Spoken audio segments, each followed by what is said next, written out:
Drop 10 bodies on the doorstep of New York City, I know where you live. and you're gonna make headlines. Before this sick bastard is caught, they are gonna find more bodies. The Long Island serial killer is still out there. This is like Halloween to you. This is trick or treat. Where is he hiding? He could be your next-door neighbor.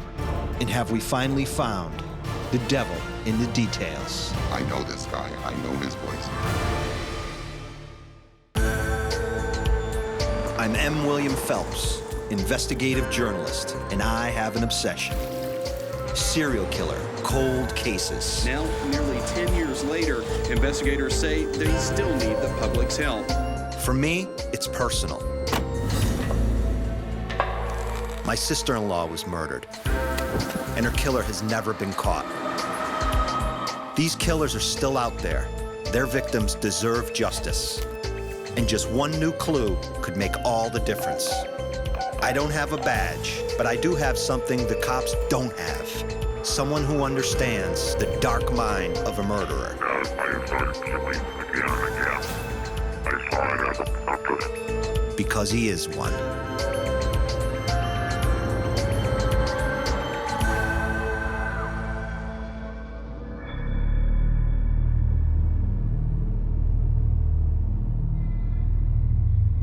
I'm in the Pine Barrens, Manorville, New York. It was 2003. A woman is walking her dog right over there. And what does she come upon?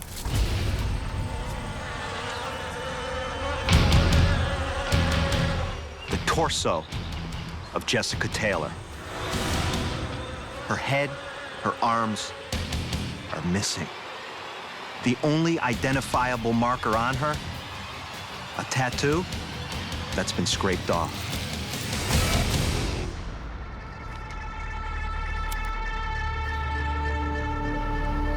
When she's last seen in the summer of 2003, Jessica Taylor is 20 years old and working the streets of Manhattan. How you doing? Good. Who killed her? Why was she mutilated? And where's the rest of her? The case goes cold. Then, 8 years later, all hell breaks loose. The body count along Ocean Parkway continues to climb.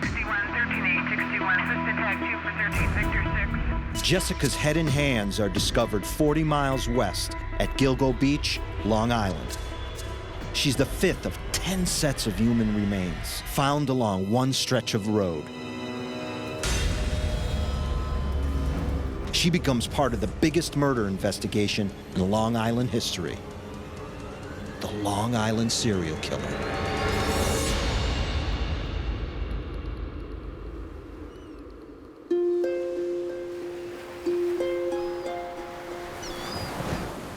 Gilgo Beach. People come here to have fun in the sun, the surf. They come here to fish, spend time with their families. But lately, it's become the devil's playground. As I said to the chief of detectives, what do we got? A graveyard here, a dumping ground? He said, it looks like it. My go-to guy in this case is the former Suffolk County Police Commissioner, Richard Dormer. He led the investigation until 2012, when he retired, after almost 50 years in law enforcement. Are we looking at one killer here?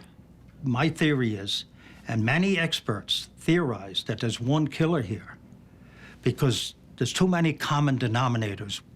They're all sex workers. They're all dumped in the same place. Well, this guy is familiar with Long Island. He's comfortable in Long Island. This guy is, you know, smart guy. He's sharp. Dormer may be retired, but you can tell this case still has its hooks in him. I wanted to catch this guy, bring him to justice while I was police commissioner. Time ran out on me. But the Suffolk County Police Department did not give up on this. It's still on the radar of the homicide squad.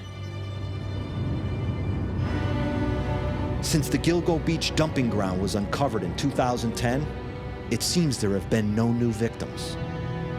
But criminal profiler John Kelly has bad news. This killer might just be biding his time. I believe he's still out there. I believe that he's very much on top of the investigation. I believe he's just sitting back and he's just watching and waiting. He's very patient. He's very methodical. He's very structured. He's very bright. This guy's been doing this for a lot of years, and he's gotten away with it.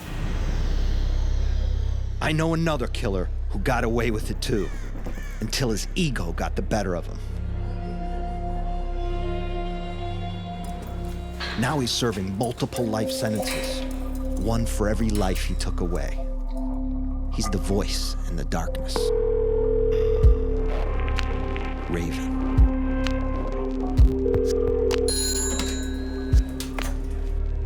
What? Okay, Raven. Who do you think this guy is out on Long Island? If you had to paint a picture for me of this guy, who is he? I would say he is local. He understands what's going on in the area. He keeps track of what's going on. He's probably someone that sits down at a cafe locally and has morning breakfast and nobody has a damn clue who he is. And he loves that, right? And he cherishes that. We enjoy that you have no idea who we are. You may think that we are the guy next door. We fix your tires in the morning, we help you out, we do everything for you, but we turn into something that you really don't want to know. And he's not really worried about being caught too much. Well, he's not going to stop. He's going to keep going. He likes what he's doing.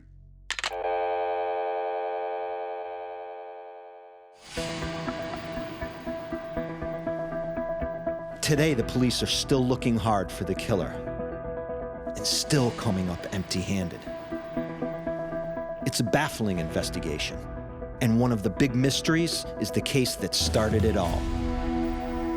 The disappearance of Shannon Gilbert.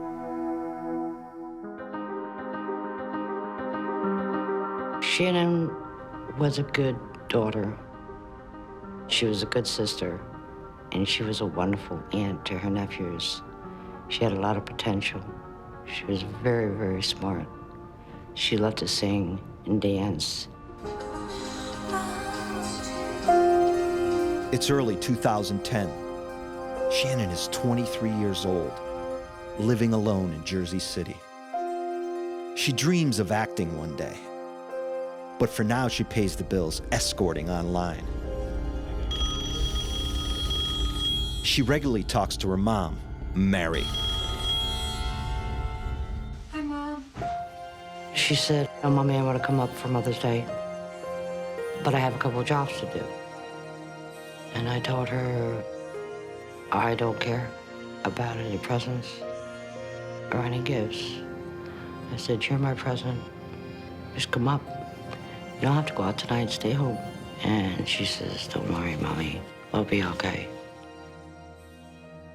And that was the last thing she said to me.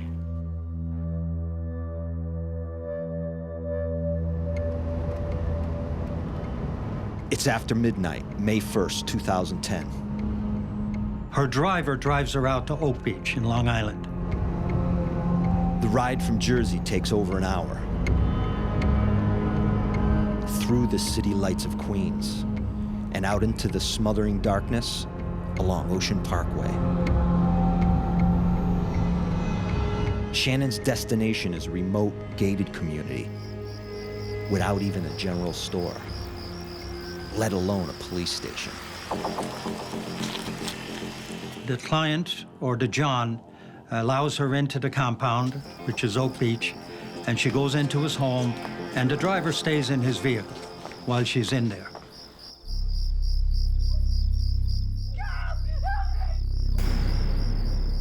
Something happened in there. Shannon calls 911 on her cell phone. Someone's trying to kill me. I don't know where, I don't know. But she can't tell the dispatcher her location. I don't know. I don't know his name. She doesn't know where she is. She's obviously in distress. She's scared out of her mind. They're trying to kill me! Please, no, please! The client, or DeJohn, calls in the driver and tells him to get her out of here. And he tries to get her out of there, take her back to Manhattan. Please, no, please, no!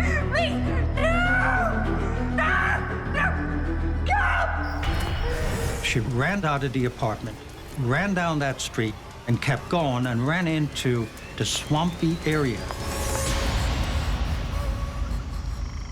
And then she disappears, leaving only a trail of footprints, like question marks in the sand. What scared her in that house? Why did she leave her driver? And where the hell did she go? 6 months later, what at first seems like an answer will only deepen the mystery. Then they told me that they found a body. They thought it was Shannon.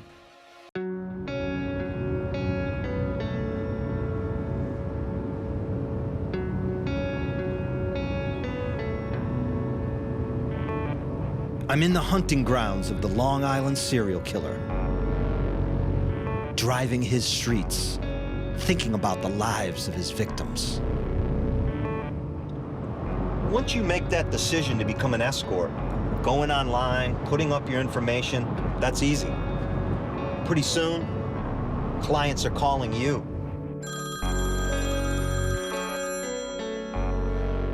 You're making more money in a night than most people make in a week. You don't know what's on the other end of that line. The unknown. Darkness. Who's out there?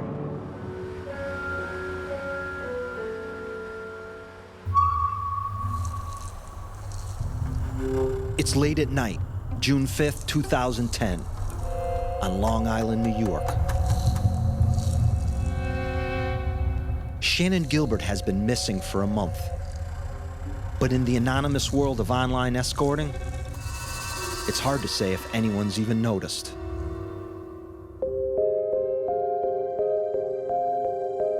At a hotel in Hauppauge, Long Island, another call girl is plying her trade. 22-year-old Megan Waterman comes down from Maine a few times a month to see clients. Online, she goes by the alias Lexi.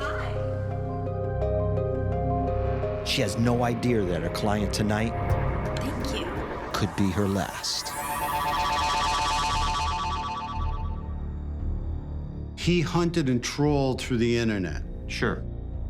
And once she fit his fantasy, then he picks up the cell phone, the burner, throwaway cell phone, and he starts to work her.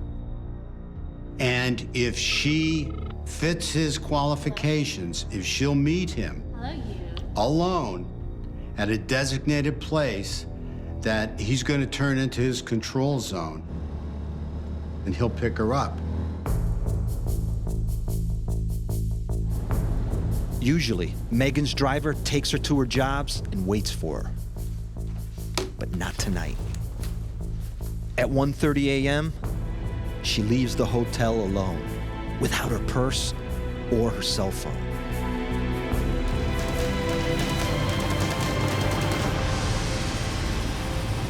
It's the last time she's seen alive.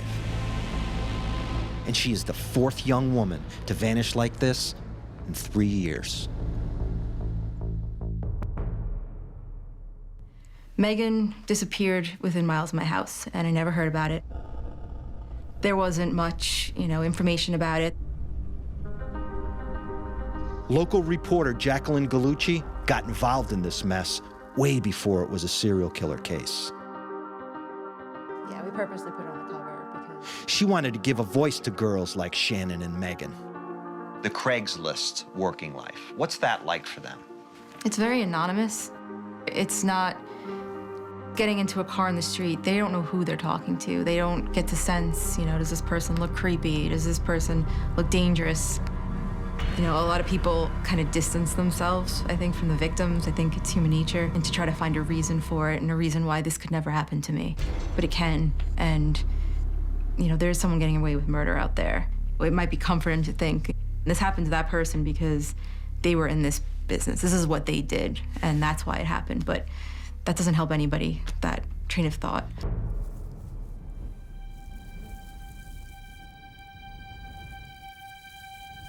If you met Megan, you would have fallen right in love with her.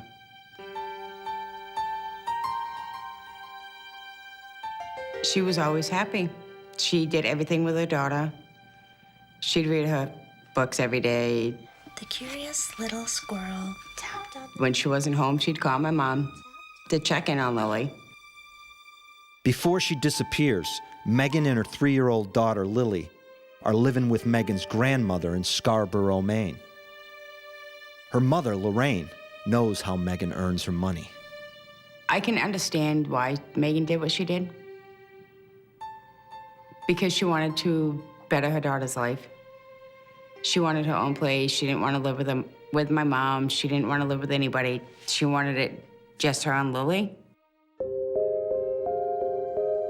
When she's working, Megan calls home 3 times a day, like clockwork, to check in on Lily. Hi, how's mommy's little girl? Then, one day, there's no call.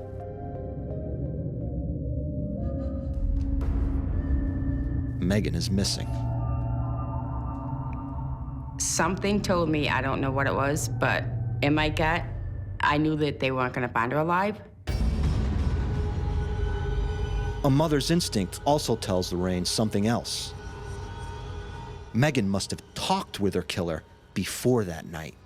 Megan was afraid of the dark. Megan would not go outside by herself if it was dark out. This person must have had contact with Megan quite a few times for Megan to actually let her guard down to go meet him. It's the kind of lead you can only get from family. It would also explain why Megan left her cell phone and purse behind. She trusted him. When Megan vanishes, police are still searching for Shannon Gilbert, who disappeared a month before.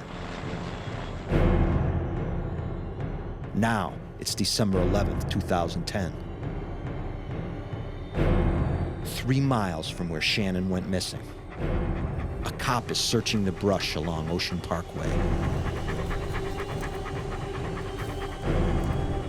The chief of detectives called me and said they found a body.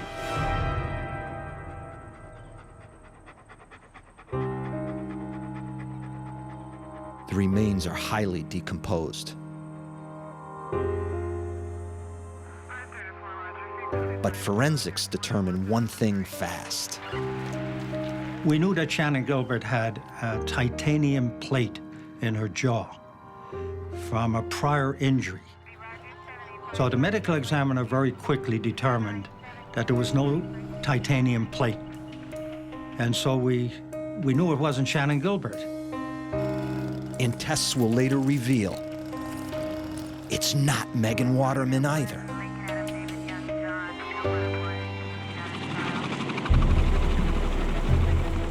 But 2 days later, Megan will be found, lying 100 feet away along with 2 other victims. 4 sets of human remains found right off the parkway, all within a few hundred feet of each other. Megan Waterman, Melissa Barthelemy, Maureen Brainerd Barnes, and Amber Lynn Costello. All escorts in their 20s who advertise their services online.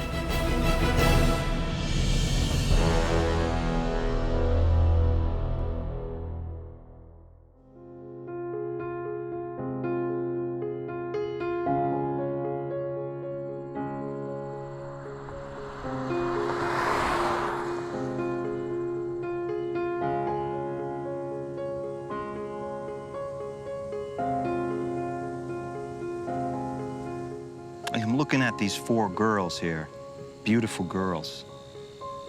And I'm gonna speak for them right now. One of them was dumped right here. And you know, there's 2 monsters in this story. There's the serial killer we all are searching for and know about. But the other monster, the other predator, is the guys who lured these girls into the sex industry. And the guys who use these girls and exploit them sexually.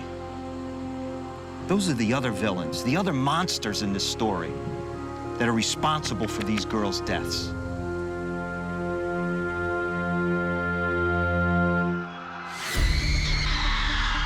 Four new bodies.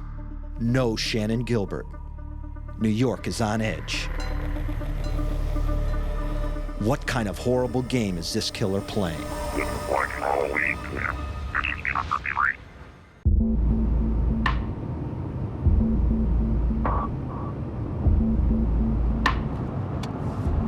If you want to dump a body in Long Island, it doesn't get much better than Ocean Parkway at night. No lights, a few other cars, and dense brush right by the roadside.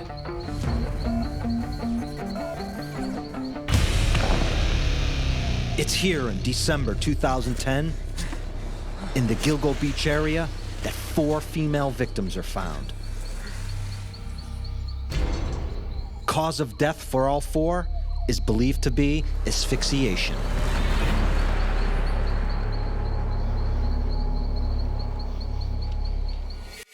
The newspapers say the bodies are wrapped in burlap, but the guy who led the investigation is cagey about that. That's something that has been reported in the media, and it's something that I don't want to talk about because it's part of the investigation.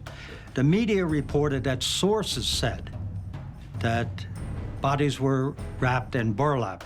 That never came from the police department, not officially, and we never released that information. There's not much other evidence to go on. Then, cops get a lead that could be a smoking gun. Turns out the younger sister of victim Melissa Barthelemy received a call from Melissa's cell phone just days after she went missing in July 2009. Mel! But it's not Melissa calling. This is Melissa's little sister. Yes? It's her killer. Over the next month, he makes 7 calls describing in graphic detail how he sexually tortured and killed Melissa. Hello? Do you know what I did to your sister? Why would he take the risk of being identified?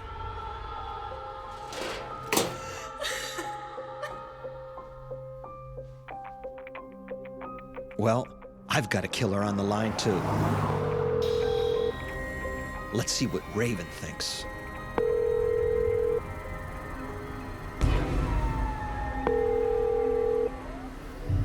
He called the little sister of one of his victims and said, "I killed your sister because she's a whore." Why would he do that? Get into his mind for me. I think it falls under arrogance. I think it falls under an error that I have this victim's phone. And I'm going to taunt my victim's family with the idea that they're dead. You haven't hit me nothing but that I'm the killer. This is like Halloween to him. This is trick or treat. I killed her. This is like making his whole crime last that much more longer. And he'll sit back and dwell over that. He would laugh about it. He would think, chuckle to himself. Man, I really got her scared. And I know where you live.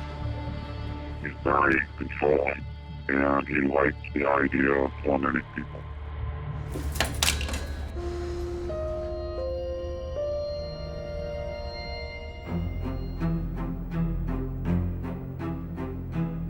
It seems like the perfect lead. These days, you can trace a cell phone call to the very spot where a person was standing. And surveillance cameras cover New York City. But this killer is too smart to be caught like that. The length of his calls is never more than 3 minutes, limiting the accuracy of the trace. Each call is made from a crowded location, like Penn Station or Times Square. So it's impossible to pinpoint the caller from surveillance footage. Now, a lot of people have said this guy might have a connection to law enforcement. You know, he kept the calls under 3 minutes. I don't buy any of it. I think it's bull crap. Anybody with a computer and Google can find out that information. I think law enforcement is working very hard on this case 24/7, and they want to catch this evil bastard as much as anybody else.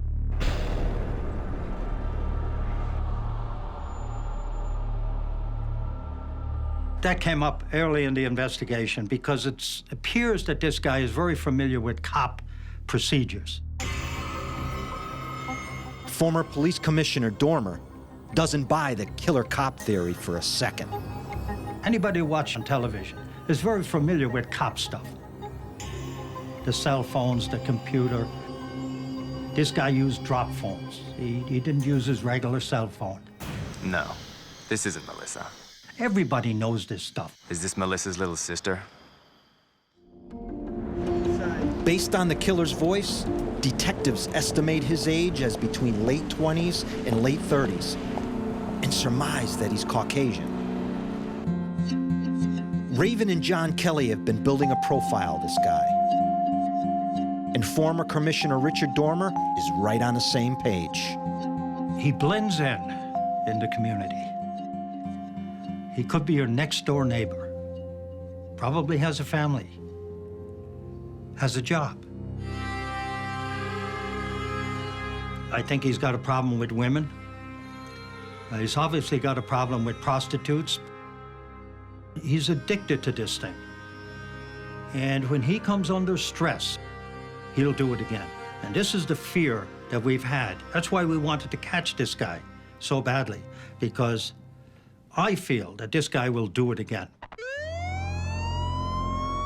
By December 2010, 4 victims have been found dumped at Gilgo Beach. But Shannon Gilbert is still missing, so the search for her goes on.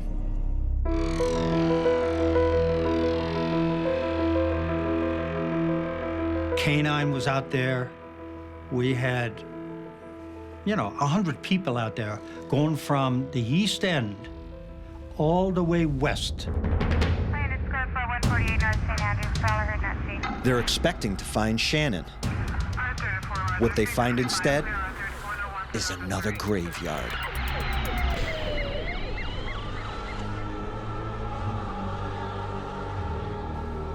First, in March 2011, they uncover the head and hands of Jessica Taylor. Days later, they find another skull, hands, and a foot that match remains found in Manorville in 2000.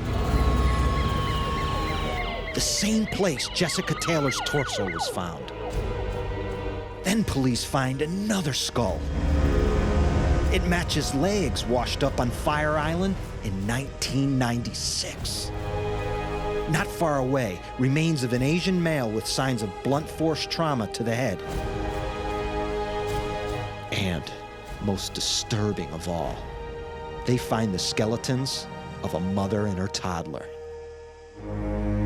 Now we have a total of 10. This was a dumping ground. No doubt about it, it was a dumping ground.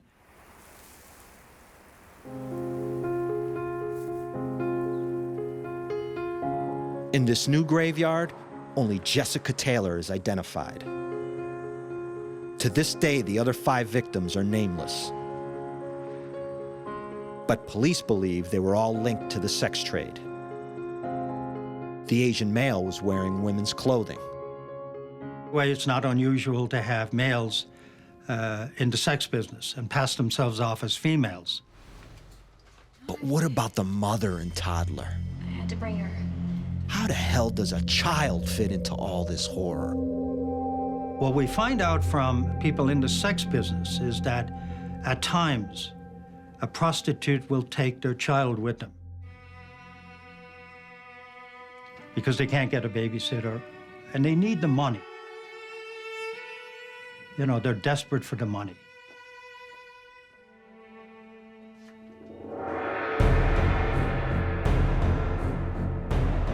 Not even a 2-year-old can get in the way of this monster.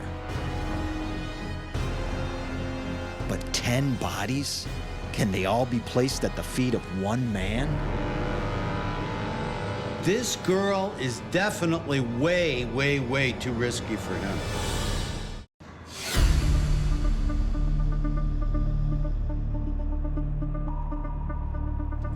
By mid-2011, 10 sets of remains have been found off Ocean Parkway in Long Island. Some dating back as far as 1996. But are they all the work of one killer who targets prostitutes? John Kelly thinks so. Let's say, for instance, that all these cases are connected. Why dismember some of the victims and not the others? I believe the victims that he dismembered were street girls, that he picked them up on the street, and by doing so, he made himself more vulnerable. People saw him. He does not want to be connected to these different women, so what he did is chop them up, mutilated them, and if law enforcement can't ID that body, then they're not going to be able to connect him in any way, shape, or form. We know that Jessica Taylor, who went missing in 2003, was a streetwalker. Jessica was last seen getting into a customer's car. Now, if that John was her killer, it makes sense that he would have taken extra precautions.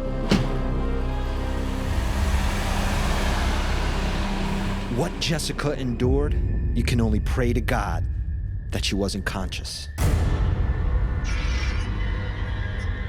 Not only did the killer cut her arms off, he also took the time with a razor blade to mutilate one of her tattoos.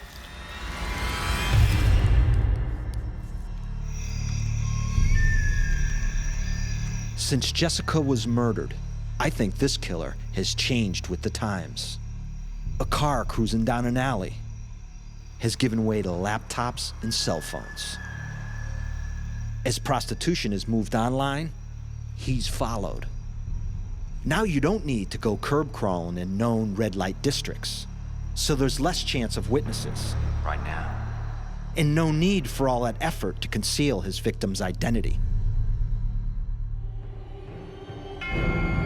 So was Shannon Gilbert a victim of this evolving serial killer? Does she hold some of his secrets? In December 2011, her body is found. It's in one piece, face down, naked, just 4 miles from the other dumping ground. This is the area where Shannon Gilbert's body was found. Her clothes were found about a quarter mile that way, near that Oak Beach community where she was last seen. Shannon called 911 that night in May 2010, screaming, "They're trying to kill me!" They're trying to kill me! There's 2 of them! Please! Please! But who are they? Police investigated her driver and client and cleared them both. Their story goes like this. They're trying to kill me! Please! Come quick! No one was trying to kill Shannon. She just flipped out, ran into the darkness, and disappeared.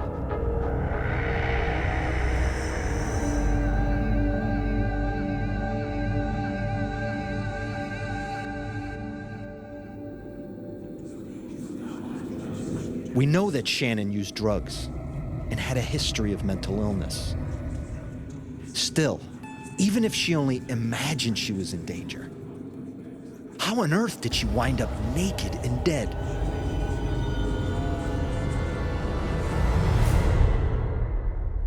There could be a few different scenarios that have taken place here, but I do not believe she was killed by the serial killer. Our guy, the Long Island serial killer, is too organized, he's too structured. I mean, he is not gonna helter-skelter run through the bushes, the weeds, the marshes. This girl is definitely way, way, way too risky for him. How do her clothes end up here and her body end up, what, a quarter mile away? I believe she possibly could have suffered from drug-induced psychosis called formication. That's when you believe you've got coke bugs on your arms or you've got spiders crawling on you. And I can understand her dumping her clothes. So what did kill her then? I mean, if our guy didn't, did the elements get her? We have to look at the time of year. We have to look how cold it was. We have to look at, did she fall, hit her head, and she was knocked out in a pool of water that later drowned her?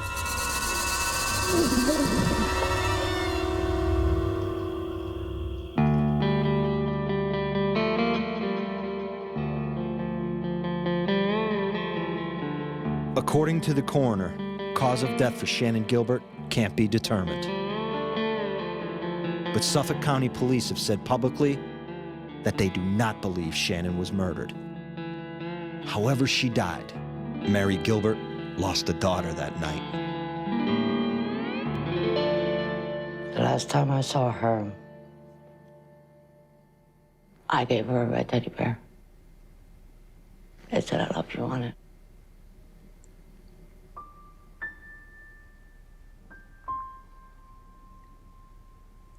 And after she passed, I went in the city with her sister, and sitting on the middle of her dresser was that red teddy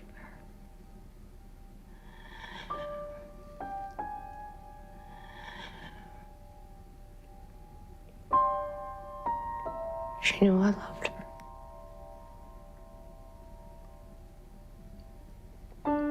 I hope she did.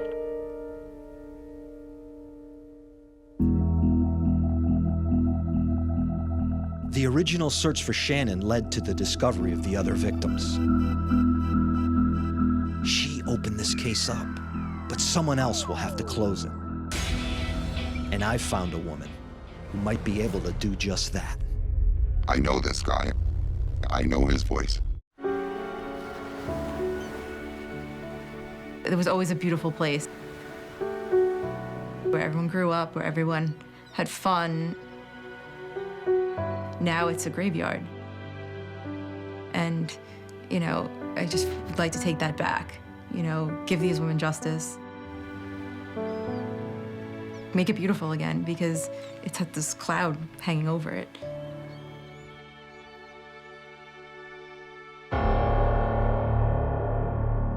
Long Island is haunted by darkness.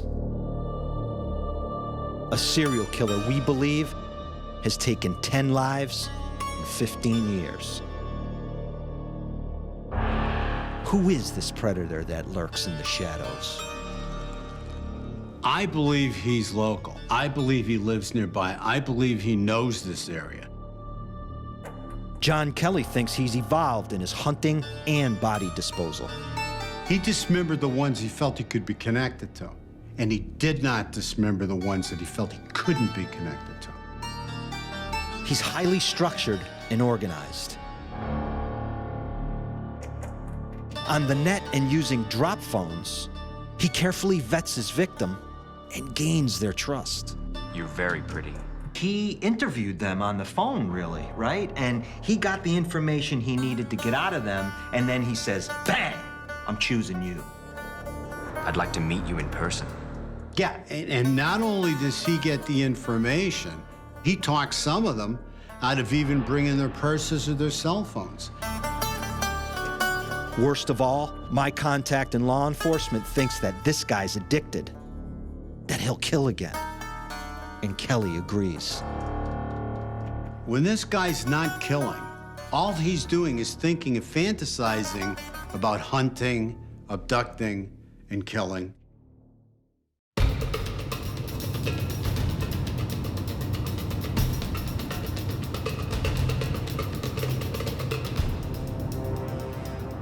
In my time here out on Long Island, I've spoken to a lot of the locals. And many of them have a theory about this killer. But I spoke to one person who had a story that I found very interesting. After some soul searching, she's decided to come forward and share her tale in public for the very first time. He's very scary. I think there's good reason to be afraid of him. I can't reveal her identity because she's about to put her life on the line and point the finger at a potential suspect. So tell me about your relationship with this guy before you suspected him. We had a business relationship. I was a customer of his. And what kind of business are we talking about that he runs? He runs a mechanic shop. If you go there at any time, even when you're a customer, if you show up at the shop, he's very secretive. He doesn't want anybody there. He could drive from his shop to Ocean Parkway late at night, maybe without even seeing another car. So he has easy access in and out of Ocean. He has an endless supply of vehicles to use. I don't think he would use his own vehicle. I think he would use a customer's car. There's not any evidence in his car. If anybody sees him pick somebody up, they're not going to recognize his car. My source also tells me that this guy runs a well-organized shop. Extremely organized. Every little nut, every little bolt is lined up and spaced exactly on a table for the vehicle that he's working on. Lined up perfectly parallel in perfect rows. He likes order and control, and he considers himself an expert on computers. When the bodies are found, what does he do? He relocated his shop. And he didn't have to do that, right? It wouldn't seem he would have to do that. It seemed abrupt. The timing was odd. He seemed to change a lot. Shortly after the bodies were found, he became a different person. His work wasn't good anymore. He wasn't getting things done. He became aggressive. No, are you deaf? The car's not gonna fix itself. You're an idiot. And there's another thing which made my source suspicious. These dolls were seen at the memorials of 4 of the victims. This one is on Melissa Barthelemy's cross. They weren't there the night before, and in the morning they were there, so they were placed overnight. Tell me about these dolls. What are they? Timeout dolls. They're made to look like naughty kids in the corner. They don't have faces. They're like this. Yeah, they're made to look like they're being punished.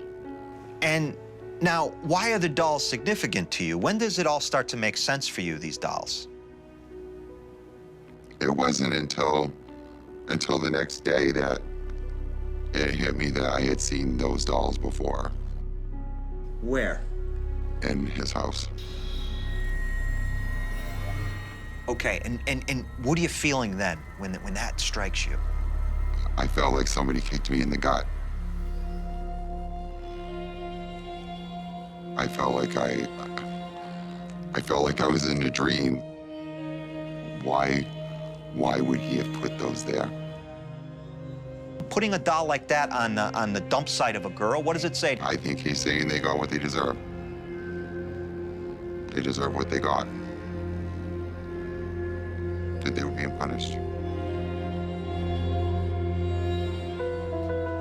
And there's one more question I need to ask. Is this Melissa's little sister? So the question is, if you heard the recording of the killer's voice when he calls the little sister I killed her. would you be able to recognize it as this guy? Absolutely. I would know if it was him. I know this guy. I know his voice. He enjoys taunting. He enjoys it. He likes cat and mouse games. And he enjoys injecting fear. It's a game he likes to play.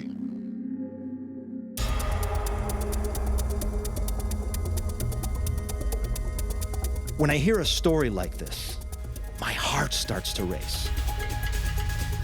Is this the breakthrough? Still, I have to run it past John Kelly. So does this guy fit the profile, Kelly? Based on the information you got from your source, he fits the profile in some generalized ways. Like what? We're talking about structured, organized, lives local to the area. But Kelly, you're describing 1,000 guys who live there who are the same. Exactly, exactly. And because the guy puts dolls on the graves does not make him a person of interest in a serial killer case. What I'm saying is you and I have got to separate feelings from facts. And a feeling about someone being a serial killer is very different than having factual, circumstantial, or physical evidence saying they're a serial killer.